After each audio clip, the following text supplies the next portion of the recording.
Christianity, which originated in the Middle East in the 1st century AD, had been one of the major religions of the region from 4th century Byzantine reforms and until the Arab-Muslim conquests of the mid to late 7th century AD. Christianity in the Middle East is characterized with its diverse beliefs and traditions, compared to other parts of the Old World. Christians now make up 5% of the Middle Eastern population, down from 20% in the early 20th century. Proportionally, Lebanon has the highest rate of Christians in the Middle East, where the percentage ranges between 39% and 40.5%, followed directly by Egypt, where most likely Christians account for about 10%. The number of Middle Eastern Christians is dropping due to such factors as low birth rates compared with Muslims, disproportionately high emigration rates, and ethnic and religious persecution. In addition, political turmoil has been and continues to be a major contributor, pressing indigenous Middle Eastern Christians of various ethnicities towards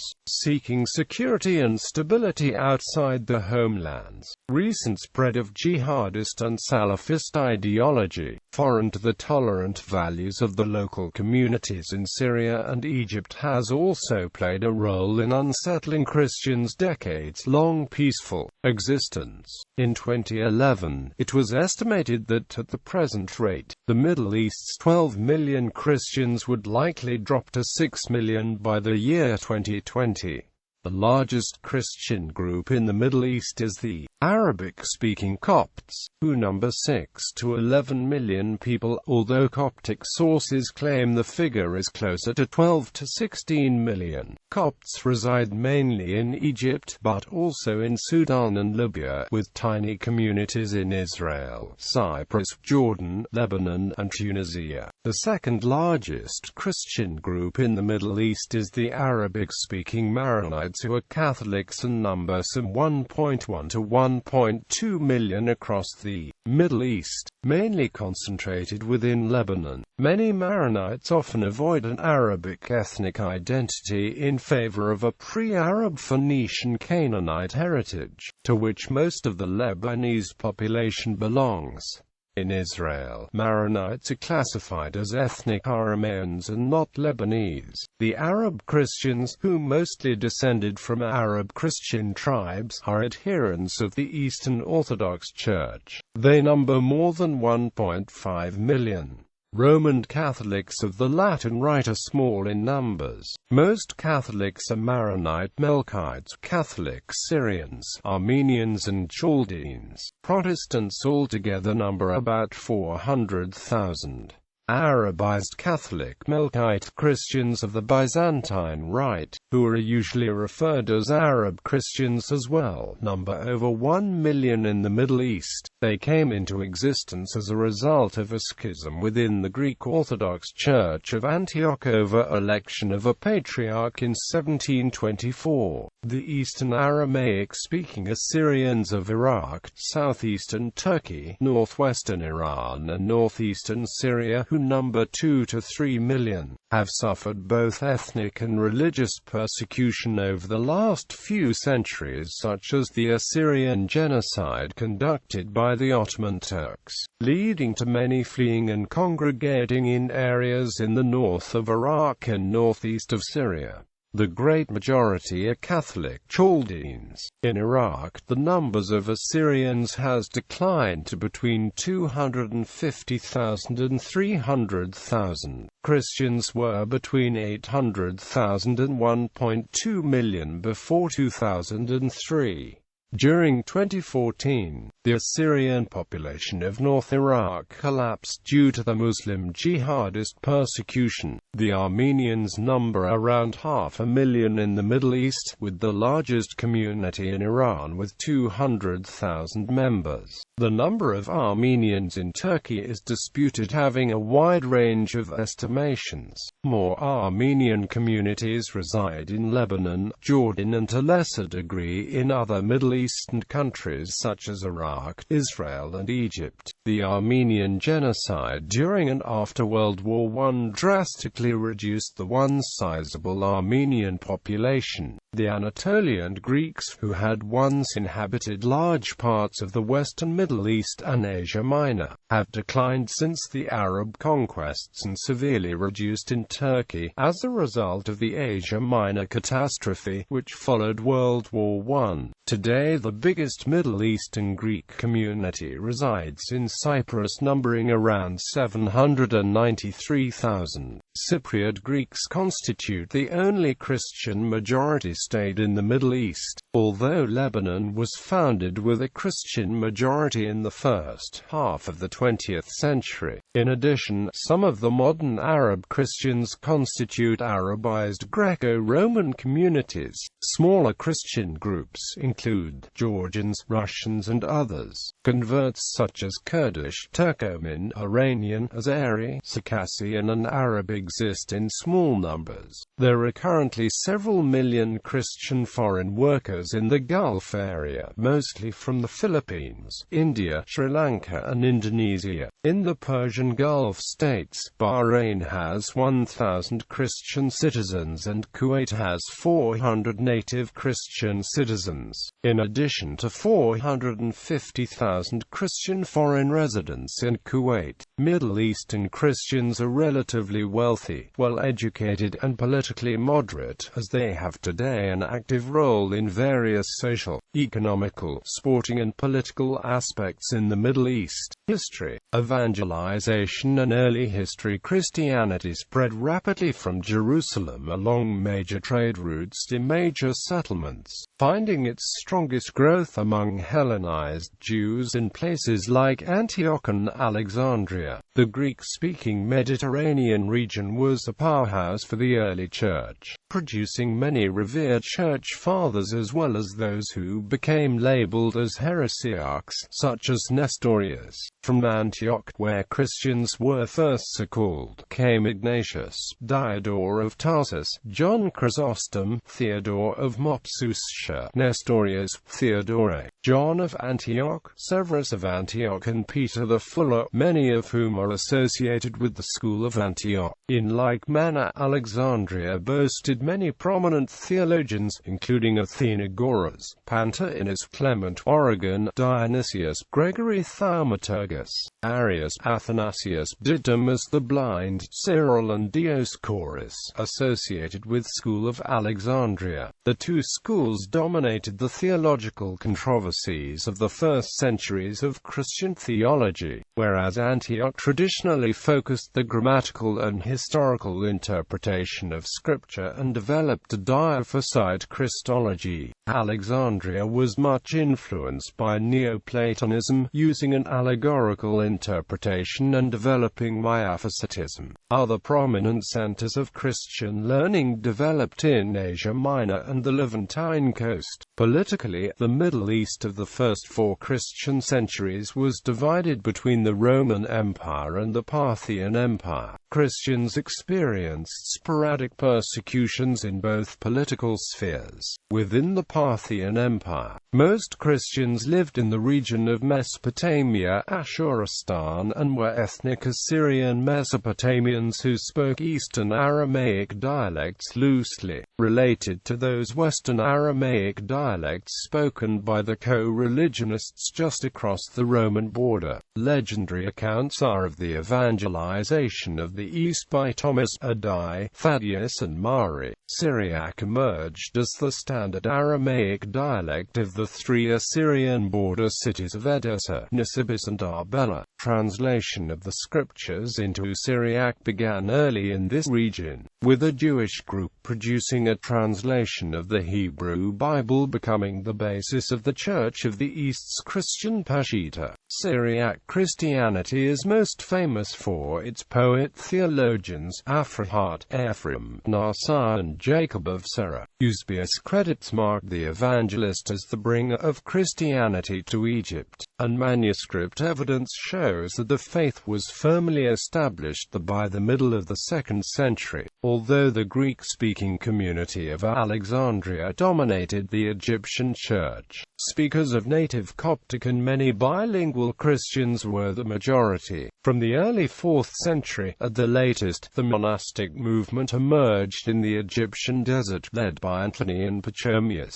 Eusebius also mentions the appointment of a bishop and the holding of a synod in Bostra around 240, which is the earliest reference to church organization in an Arabic-speaking area. Later that decade, Eusebius describes another synod in Arabia Petraea. Some scholars have followed hints in Eusebius and Jerome that Philip the Arab, the son of an Arab sheikh, may have been the first Christian Roman emperor.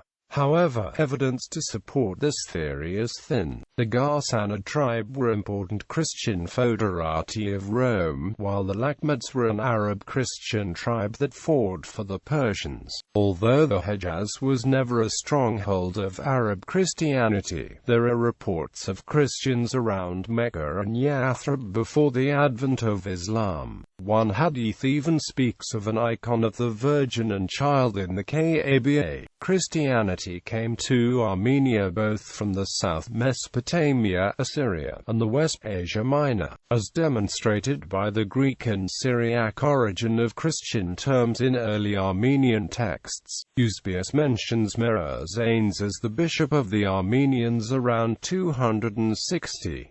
Following the conversion of King Tridar III to Christianity, Gregory the Illuminator was consecrated Bishop of Armenia in 314.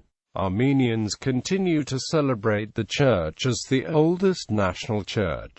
Gregory was consecrated at Caesarea in Cappadocia. The Georgian kingdom of Iberia was probably evangelized first in the 2nd or 3rd century. However, the church was only established there in 330s. A number of sources, both in Georgian and other languages, associate Nino of Cappadocia with bringing Christianity to the Georgians and converting King Mirian III of Iberia. Georgian Christian literature emphasizes her connection with Jerusalem and the role played the Georgian Jewish community in the growth of Christianity. Certainly, early Georgian liturgy does share a number of conspicuous features with that of Jerusalem. The Black Sea coastal kingdom of Lazica had closer ties to Constantinople, and its bishops were by imperial appointment. Although the Lazican church originated around the same time as its Iberian neighbor, it was not until 523 when its king, Zadh, accepted the faith. The Iberian church was under the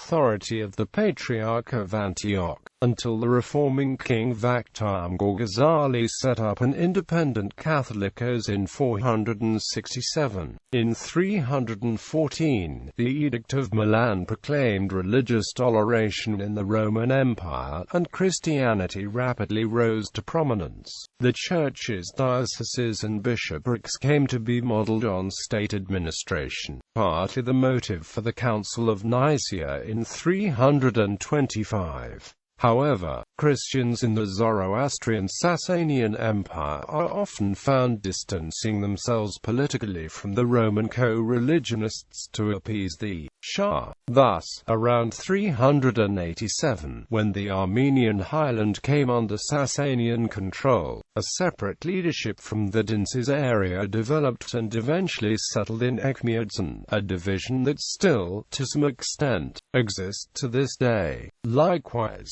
in the 4th century, the Bishop of Seleucia Ctesiphon, the Sasanian capital, was recognized as leader of the Syriac and Greek-speaking Christians in Persia, assuming the title Catholicos, later Patriarch. Christianity in Ethiopia and Nubia is traditionally linked to the biblical tale of the conversion of the Ethiopian eunuch in the Acts of the Apostles. The Kebra Nagast also connects the Yemenite Queen of Sheba with the royal line of Aksum. Evidence from coinage and other historical references point to the early 4th century conversion of King Ezana of Aksum as the establishment of Christianity, whence Nubia and other surrounding areas were evangelized, all under the oversight of the Patriarch of Alexandria. In the 6th century, Ethiopian military might conquered a large portion of Yemen, strengthening Christian concentration in southern Arabia. Schisms. The first major disagreement that led to a fracturing of the Church was the so-called Nestorian Schism of the 5th century. This argument revolved around claims by Alexandrians over alleged theological extremism by Antiochians, and its battleground was the Roman capital, Constantinople, originating from its bishops,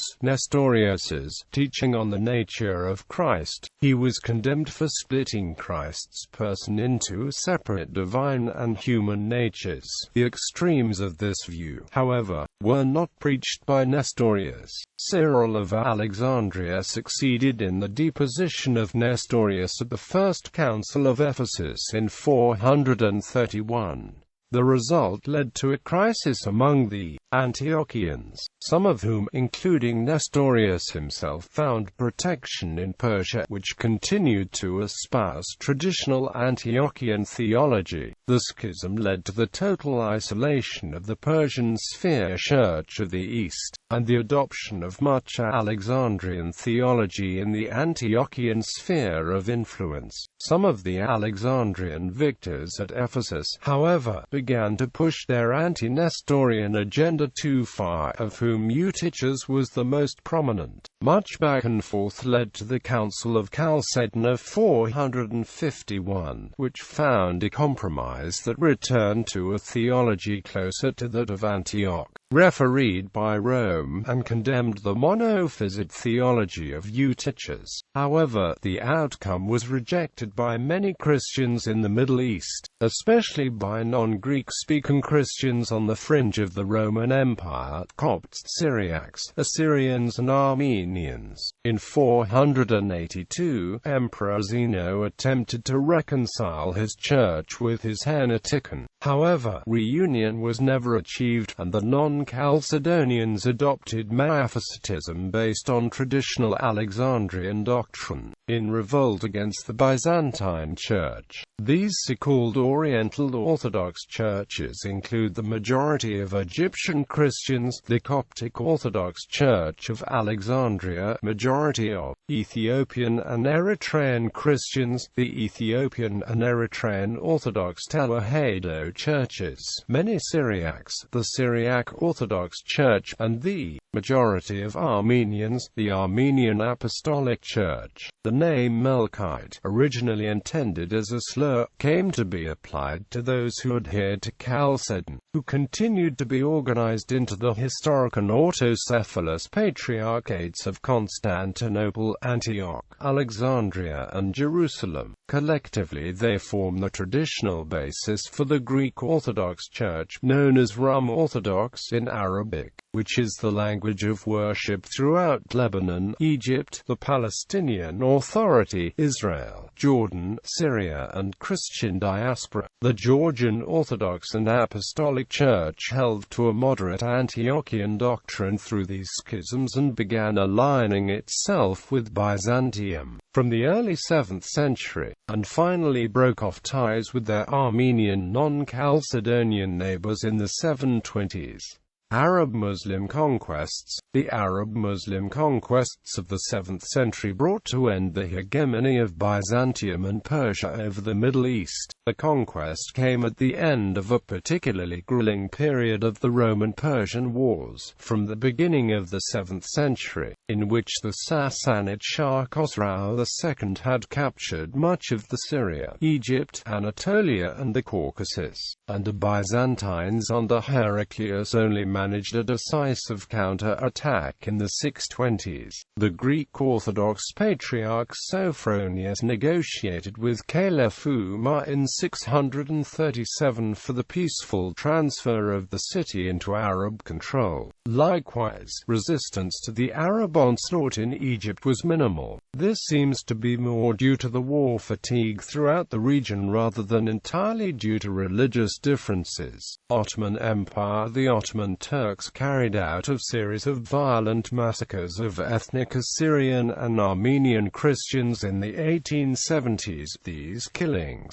which resulted in over 10,000 deaths, were known as the Hamidian Massacre. The Ottoman Turks conducted a large-scale genocide and ethnic cleansing of the ancient and indigenous Greek, Armenian and Syriac Christian inhabitants of Anatolia during and immediately after World War I, resulting in well over 1 million deaths and large-scale deportations. A 2008 conference organized by Kurdish Pen reached the conclusion that Turkey was guilty of genocide, estimating that 50,000–80,000 were killed in the aftermath of the Dersim rebellion. Under European colonial rule, persecution of Christians in Middle East, the fall of the Ottoman Empire and World War I ushered in the greatest period of violence against Christians in the region. Subsequently, hatred against Christians was fueled by the suspicion of the West prevalent in much of the Middle East because of its support to Israel, and the ravages attributed to Western colonialism. As it happens, Christians are perceived by some in the region as sharing the same religious beliefs with the Western former colonialists. Derogatory words and insults are often used on these pre-Arab and pre-Islamic Christian communities, describing them as illegitimate children of the Crusaders or as slaves of Western colonialists. In spite of the fact that every country in the Middle East has at least a small number of believers in Christ from a Muslim background, and in spite of the fact that all native Christians are Arabic speakers themselves, Christians in the Middle East face persecution in various grades, depending on the resident's country, and are often isolated. The fall of Saddam Hussein's regime in Iraq, the Syrian civil war and the concomitant rise of ISIS have recently greatly increased violence against Christians in those countries. Some, including Hillary Clinton of the European Parliament, referred to the ISIS campaign against Christians and other religious minorities in the region as a genocide. Later on, in March 2016, the United States officially joined this view, with U.S. Secretary of State John Kerry declaring during a news conference at the State Department that ISIS is responsible for genocide against groups in areas under its control, including Yazidis, Christians and Shia Muslims. It was the first time since Darfur that the United States declared a genocide.